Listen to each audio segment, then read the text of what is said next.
জানো তো বন্ধুরা, আমার মিষ্টির মধ্যে সবথেকে প্রিয় কিন্তু সীতাভোগ আর মিহিদানা। কিন্তু সীতাভোগ মিহিদানা খেতে সেই বর্ধমান যেতে হয়।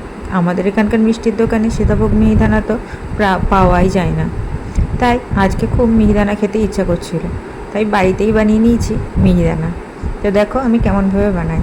প্রথমে 1 কাপ বেসন নিয়ে ভালোভাবে ছাঁকনিতে ছেঁকে নিয়েছি, যাতে বেসনের মধ্যে কোনো ধরনের লাম্পস না থাকে।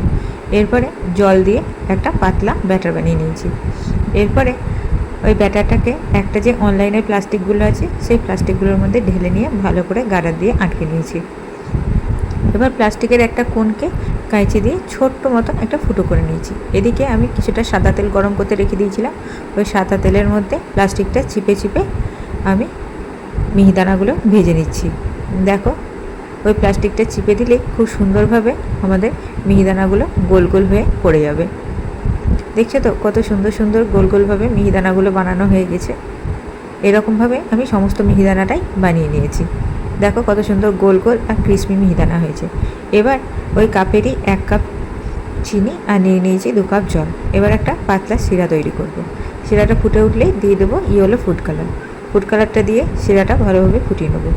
এবার যে আগে থেকে মিহিদানাগুলো ভেজে রেখেছিলাম সেগুলোকে এই শিরার মধ্যে দিয়ে ভালো করে ফুটিয়ে নেবো।